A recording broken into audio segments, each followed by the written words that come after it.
सत्य के बारे में कहा नहीं जा सकता।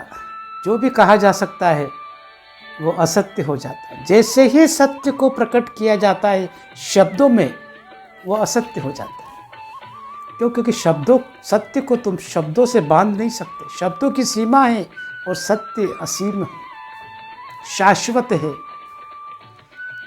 चाहे तुम कितने भी शास्त्र पढ़ लो, कितनी भी किताबें पढ़ लो, लेकिन उस सत्य के बारे में उन किताबों से तुम्हें ज्ञान नहीं होगा।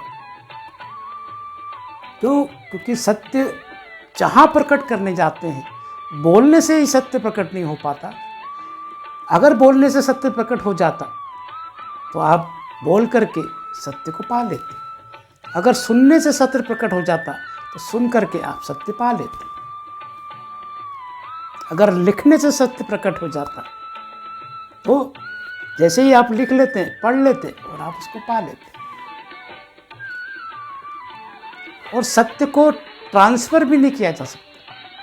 अगर ट्रांसफ़र किया जा सके तो गुरु की तो इतनी कृपा होती है कि वो लाखों करोड़ों को अभी इसी क्षण सत्य को ट्रांसफ़र कर दे, फ्री ऑफ चार्ज।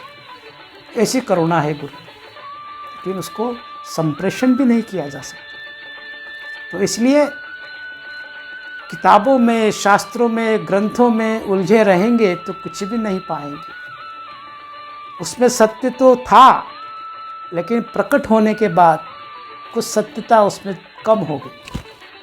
और जब आप पढ़ेंगे तो सत्यता और कम हो जाएगी, आप सुनेंगे तब और कम हो जाएगी। तो इसलिए प्योर सत्य अगर चाहिए तो अपने भीतर प्रवेश करके आपके अंदर जो है पूरा का पूरा सत्य लबालब भरा हुआ है, तो वो सत्य को अगर जानना है तो इन सब चीज़ों से आपको मुक्त होना पड़ेगा। सबसे मुक्ति मिलेगी तब वो सत्य आपके भीतर जो मौजूद है प्रकट हो जाएगा। दर्पण के ऊपर जो धूल जमी है, वो धूल जब तक नहीं हटेगी, जब तक दर्पण प्रकट नहीं होगा। ऐसे ही आत्मा के ऊपर जो धूल पड़ी है, काम की, क्रोध की, मौत की, अहंकार की, पद की, प्रतिष्ठा की, जो धूल जमी हुई है, अज्ञानता की, भ्रम की, जब तक वो धूल नहीं हटेगी तब तक आपको बोध नहीं होगा।